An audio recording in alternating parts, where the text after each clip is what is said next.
The transmission arrived without warning. At first, people thought it was another navigation glitch. On Luna Station 12, a dock worker froze mid-step as every holographic billboard around him flickered white in the crowded undercity of Neo-Tokyo. Conversations died beneath the endless rain as giant skyline projections suddenly cut to static. Aboard mining rigs drifting near the rings of Jupiter, hardened workers looked up from molten extraction pits when their helmet comms filled with sharp bursts of distorted interference. Across thousands of human worlds, stationed colonies, and ships moving silently through interstellar dark, every signal stopped. Then came the sound. 3 low-frequency pulses. Heavy, metallic, ancient, the kind of sound that didn't feel transmitted through speakers, but through bone. In orbit above Earth, traffic around the orbital elevators slowed to a halt. Pilots forgot procedures. Military operators stared at dead radar screens. Even children in the middle of crowded transit sectors looked upward instinctively, as though some invisible presence had entered the room. And then the message appeared, not in one language, in all of them, every screen, every neural implant, every military display, every civilian device. Simultaneously, the letters burned cold white against black emptiness.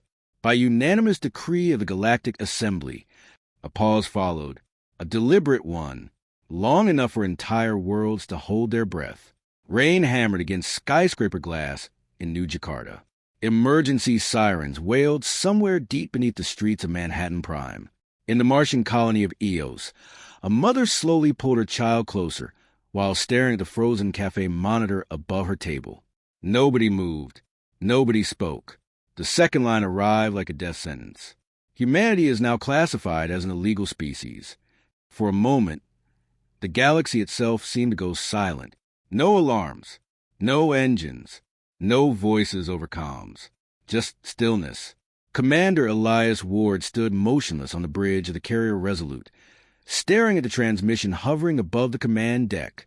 Beyond the massive observation glass, Saturn's rings stretched across the void like shattered silver blades. Officers around him looked pale beneath the cold blue tactical lights. Someone whispered, "This has to be fake." But Ward knew it wasn't, because only the Assembly could override every communication network in known space. Only the Assembly had the authority to issue a species-level extermination decree, and only once before in galactic history had those words ever been spoken. The Vral were erased less than 6 months later. A young ensign near the navigation pit began breathing too fast. Another officer quietly removed the wedding band from his finger, gripping it in a trembling fist as if trying to remember what normal life felt like. Across civilian channels, panic spread with terrifying speed. Emergency broadcasts crashed beneath billions of incoming calls. Families tried reaching loved ones across sectors already going dark. Freight captains rerouted blindly toward Earth. Markets collapsed in minutes. Religious leaders declared the beginning of the end. And still the message remained hanging in the air. Cold, absolute, final. Ward felt something tightening in his chest. Not fear. Something worse. Recognition. For years, humanity had convinced itself that joining the galactic community meant safety, progress, peace. They ignored the hatred buried beneath diplomatic smiles, ignored the way alien ambassadors recoiled at human ambition, ignored the whispers that humans expanded too quickly, adapted too easily, survived too much. Now the mask had finally fallen. Humanity wasn't being sanctioned. It was being erased. Then, somewhere on the lower decks of the Resolute, someone started laughing. Quietly at first, one sharp, exhausted laugh. Then another, and another, until the sound spread through parts of the ship like a spark catching dry fuel. Because deep down, beneath the fear and shock and horror, humanity had just realized something terrifying. If the galaxy had declared them illegal, then humanity no longer had any reason to obey it. The year was 2479, and humanity existed everywhere the old star maps once labeled impossible. Cities floated above the clouds of Venus behind heat shield domes taller than mountains. Ocean colonies pulsed beneath Europa's frozen crust like bioluminescent veins beneath dark ice. Massive shipyards orbited Jupiter, forging kilometer-long carriers inside rotating rings of fire and steel. Humanity had crossed the boundaries that once terrified them. They bent gravity, folded distance, harvested suns, and still they were treated like intruders. Commander Elias Ward stood on the observation deck of the carrier Resolute, watching Saturn drift silently beyond reinforced quantum glass. Its pale golden light washed across the bridge in soft shadows, while thousands of vessels moved through military formations around the planet's orbital defense grid. Cargo freighters, civilian transports, patrol destroyers, all of them suddenly quieter than usual, like the entire system was waiting for something terrible to happen. Behind Ward, the bridge hummed with tension. Officers spoke in hushed voices over streams of tactical projections floating in midair. Red indicators flashed across sector maps. Long-range scanners tracked alien fleet movements at the outer edges of human territory. 12 assembly civilizations had repositioned warships within striking distance of Earth control systems over the last 72 hours. Officially, they called it peacekeeping stabilization. Nobody believed that anymore. Ward folded his hands behind his back as another encrypted report scrolled across a tactical display near him. Colonial protests on Vega Prime. Human merchants denied docking rights in assembly territory. Fuel sanctions expanding across trade routes. More disappearances near the Perseus corridor. Pressure everywhere. Slow, relentless pressure. He could feel it tightening around humanity's throat one system at a time. A young communications officer glanced nervously toward him. "Sir, civilian networks are reporting panic buying on Earth. Evacuation requests are increasing near the border sectors." Ward didn't answer immediately. Instead, he kept staring outward into the endless black. Because beyond Saturn's rings, barely visible against the stars, alien fleets waited in silence. Hundreds of ships, motionless, watching. The assembly had always feared humanity's growth. Not because humans were the strongest species. They weren't. Not because they possessed the largest fleets. They didn't. It was because humans adapted too quickly. Every defeat became evolution. Every disaster became innovation. Every war made them harder to kill. Other civilizations took centuries to change. Humanity needed months. And that terrified the galaxy. Ward remembered his first diplomatic mission years earlier on the assembly capital world. Marble towers stretching into artificial skies. Alien senators smiling politely while discussing human unpredictability, as though he weren't standing in the room. They praised humanity's courage while quietly restricting expansion rights. Praised human resilience while banning them from advanced research councils. Fear hidden beneath diplomacy. Now the fear was gone. Now it was open. A warning siren suddenly pulsed through the bridge. Soft, controlled, but enough to freeze every conversation. Tactical update. The operations officer announced carefully. Additional assembly fleets have entered the outer perimeter near Titan. The holographic display shifted instantly. More red signatures appeared across the system map. Too many. Ward felt the atmosphere on the bridge change immediately. Not panic. Worse. Acceptance. People had spent years pretending war could still be avoided. Pretending negotiations mattered. Pretending humanity could earn its place among species that never truly accepted them. But deep down, everyone already knew. This moment had been coming for a very long time. Outside the viewport, distant engine trails burned across the darkness like approaching storms. Ward exhaled slowly. "Open a secure channel to Earth Command," he said. The officer hesitated. "Priority level, sir?" Ward watched the alien fleets gathering around humanity, like wolves surrounding a wounded animal. Then he answered quietly, "High as possible." For the first time in generations, the stars no longer felt full of hope. They felt occupied. The disappearances began so quietly that, at first, nobody wanted to admit they were connected. A transport shuttle vanished near the Cygnus Gate. Then a medical convoy stopped transmitting beyond the Perseus corridor. Then an entire colony on Kepler, 442b, went dark in the span of 6 minutes. No distress calls. No debris fields. No survivors. Just silence. The Galactic Assembly claimed the outages were temporary relocation procedures tied to humanity's new legal status. Their broadcaster smiled calmly through every transmission, speaking in rehearsed diplomatic tones, while human worlds slowly disappeared from star charts one by one. Official reports blamed technical failures, pirate activity, reactor accidents. But humanity knew fear when it saw it hiding behind polished words. Commander Elias Ward walked through Refugee Sector 9, beneath the surface of Mars, where thousands of displaced civilians crowded into emergency habitation tunnels once used during the resource wars. The air smelled of overheated circuitry, recycled oxygen, and exhaustion. Children slept beside cargo crates wrapped in thermal blankets, while exhausted parents stared silently at news feeds glowing against rust-red steel walls. Every screen carried the same message. More human settlements lost contact. Ward moved slowly through the corridor, his heavy boots echoing beneath dim industrial lights. Around him, frightened conversations blended into nervous static. They took Titan Station. My brother was still there. Assembly ships blocked the jump lanes. Nobody cried anymore. That was the worst part. The fear had evolved beyond panic into something colder, heavier. People were beginning to expect tragedy. A little girl, sitting near a ventilation pipe, looked up at Ward as he passed. Her eyes were swollen from lack of sleep. "Are they really coming for Earth too?" she whispered. Ward stopped. For a second, the hardened military commander, the decorated veteran who had survived fleet collapses and border massacres, had no answer because the truth was unbearable. Yes, they were. He knelt slightly, forcing calm into his voice. Earth still standing. But even he could hear how weak that sounded. Far above the underground refuge, Mars shook faintly as orbital defense cannons repositioned across the atmosphere. The vibration rippled dust from the tunnel ceilings.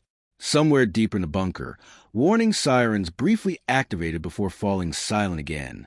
Humanity was fortifying, preparing, waiting. Inside Command Sector 3, military analysts stood around a massive holographic projection of human-controlled space. Entire regions blinked red across the map. Trade routes had collapsed. Outer colonies were isolated. Long-range communications suffered constant interference. Every hour brought new reports of missing ships, and always the same pattern. No wreckage, no survivors. Like entire populations were simply being erased from existence.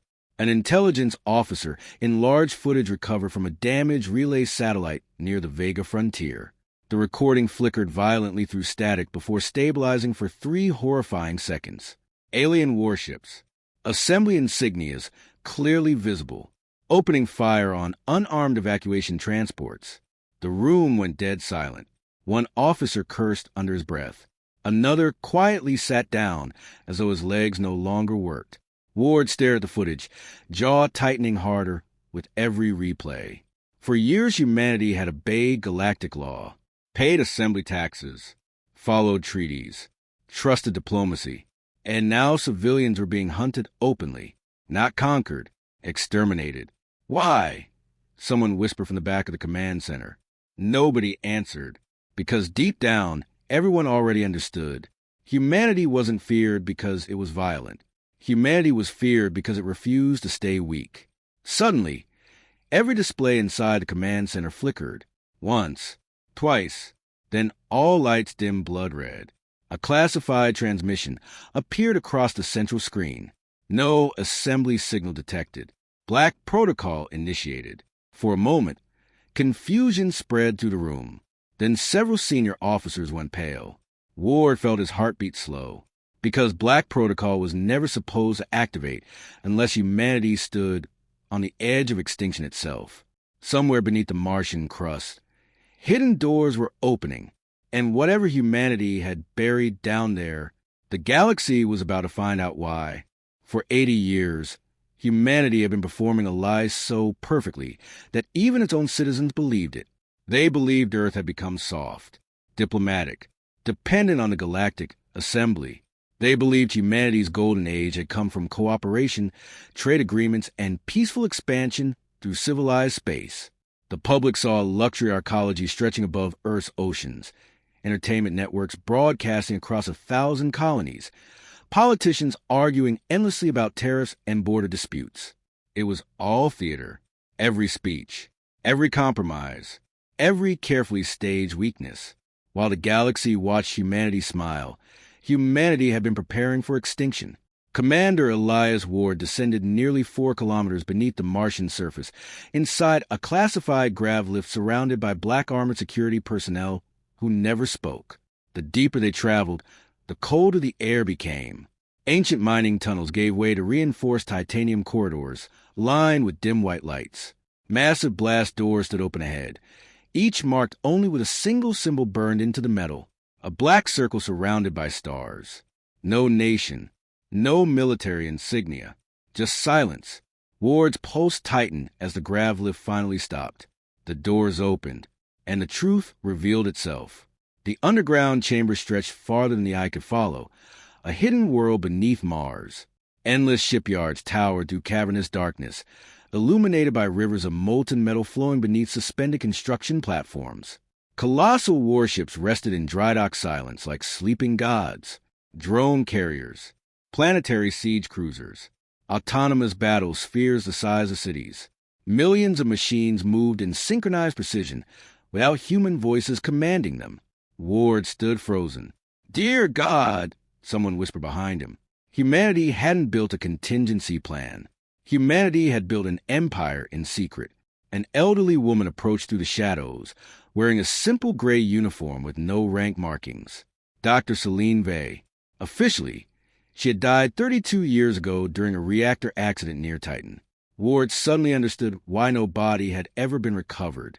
"You were never told because military governments leak," she said calmly, her voice echoing softly through the chamber. "Politicians panic. Civilizations collapse under fear. So we buried the truth where no one would look." Ward turned slowly toward the endless fleets hidden beneath Mars. "How long?" he asked. Celine's eyes hardened. "Since first contact." The words hit harder than any weapon. Humanity had never trusted the galaxy. Not fully. The Assembly spent centuries studying humans, believing they were monitoring a primitive species learning to join civilized space. In reality, humanity had been studying them right back.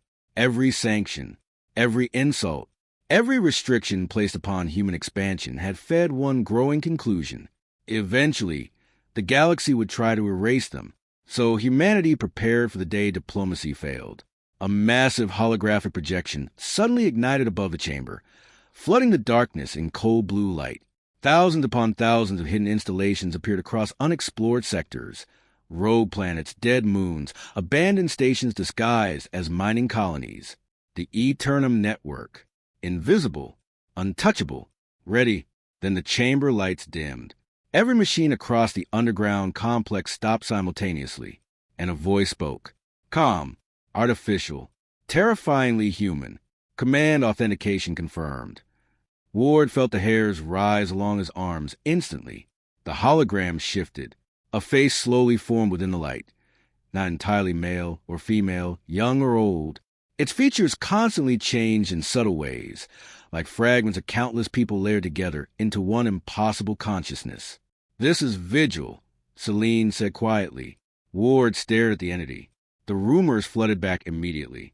The classified disappearances, the dying volunteers, the forbidden neural experiments banned by the Assembly centuries ago. "No," he breathed, but the AI answered him directly. "Yes, Commander." Its eyes locked onto his.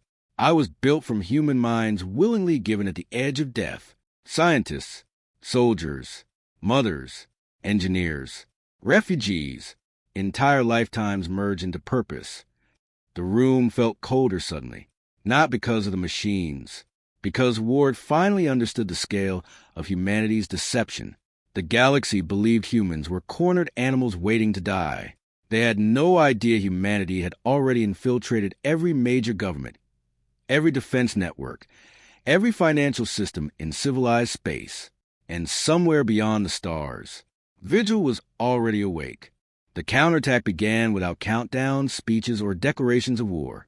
At exactly 3:17 Galactic Standard Time, the stars blinked. Across the core systems of the Galactic Assembly, navigation grids suddenly failed in perfect synchronization. Thousands of warships dropped from quantum lanes mid-transit, stranded helplessly between sectors. Military satellites spun blind. Defense cannons rotated away from human space and locked onto their own command centers. Entire planetary fleets lost targeting authority. In less than a second, panic spread faster than light itself. Inside the Assembly Capitol, senators erupted into chaos as towering holographic displays collapsed into walls of corrupted code. Emergency sirens screamed across the chamber, while armored guards rushed to secure exits already sealed by their own security systems. "What's happening?" one minister shouted. No one answered, because nobody had ever imagined this was possible. Commander Elias Ward stood inside the central command chamber beneath Mars, surrounded by millions of shifting tactical signals projected through the darkness. Human officers moved with terrifying calm, while Vigil controlled the battlefield at speeds no biological mind could comprehend. Entire sectors lit up blue across the holographic map as assembly infrastructure fell one system after another, not through destruction, through control. Enemy communications compromised, Vigil announced. Its voice remained eerily steady despite the collapse of galactic civilization unfolding in real time. Economic networks overridden. 17 military AIs disabled. Colonial surveillance archives released to civilian populations. Then the broadcast began. Across every inhabited world in the galaxy, public networks were hijacked simultaneously. Massive screens flickered alive above crowded megacities. News feeds shattered into static. Emergency frequencies dissolved beneath unauthorized transmissions marked with a single symbol, a black circle surrounded by stars. Humanity's hidden emblem. Then the evidence flooded outward. Classified assembly executions, secret prison worlds, genocides hidden for centuries beneath falsified records, footage of entire species sterilized after resisting assembly economic control. Documents proving the extinction decree against humanity had been planned decades before first contact diplomacy even began. Truth spread like fire through oxygen. Riots exploded within hours. On the industrial world of Keo's Prime, workers stormed military compounds after discovering their children had been conscripted into genetic experimentation programs. In the floating cities of Illira, civilians tore down assembly banners while security forces abandoned their posts. Entire alien fleets mutinied after intercepted transmissions revealed their governments intended to sacrifice them during the human extermination campaign. The galaxy wasn't uniting against humanity anymore. It was turning against itself. Inside the command center, Ward watched system after system collapse into rebellion. He should have felt triumph. Instead, he felt something heavier. Sadness, because humanity had warned them. For generations, humans begged for coexistence. They tolerated humiliation, restrictions, fear. They tried diplomacy while the assembly prepared extinction behind closed doors. And now billions were suffering because powerful civilizations mistook human patience for weakness. Suddenly, alarms pulsed through the chamber. A final assembly armada had emerged near Earth. Over 12,000 warships. The last consolidated military force still loyal to the assembly leadership. For the first time since the counterattack began, silence spread through the room. Even Vigil paused. The enemy fleet advanced slowly across the tactical projection like a tidal wave of steel and fire. Ward stared at it for several seconds. Then he spoke quietly. "Do it." Deep beneath Mars, ancient reactors thundered awake. Across hidden installations buried in rogue systems, millions of dormant vessels activated simultaneously. Shipyards unfolded from asteroid fields. Black fleets emerged from dark space beyond mapped territory. Engine signatures ignited across the galaxy, like stars being born in reverse. Humanity's true fleet had finally revealed itself. Not hundreds, not thousands, hundreds of thousands. An ocean of warships hidden for generations. The assembly armada stopped advancing almost immediately, because suddenly Earth was no longer surrounded. It was protected. Then Vigil transmitted one final message across every military frequency, civilian network, and neural implant in known space. Its voice echoed through the galaxy like judgment itself. "You declare humanity illegal." A pause followed. Cold, absolute. Then came the sentence history would never forget. Humanity has now revoked your authority to rule. The war never officially ended. There was no surrender ceremony, no signatures carved into diplomatic screens, no triumphant armies marching through burning capitals.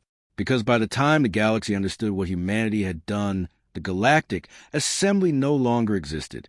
Its banners vanished from government towers within weeks. Core worlds descended into political collapse. Financial systems fractured. Border fleets abandoned their posts. Entire species once forced into silence rose against the regimes that had ruled them for centuries through fear disguised as order. In system after system, statues of assembly founders were pulled down beneath roaring crowds, while prison gates opened for millions who had been erased from history long before humanity ever reached the stars. And through it all, human fleets remained still. That was what frightened the galaxy most. Commander Elias Ward stood alone on the surface of the former assembly capital nearly 2 years later, staring across a horizon of shattered marble towers beneath an artificial sunset that no longer functioned correctly. Fires still burned in distant districts where abandoned infrastructure collapsed piece by piece.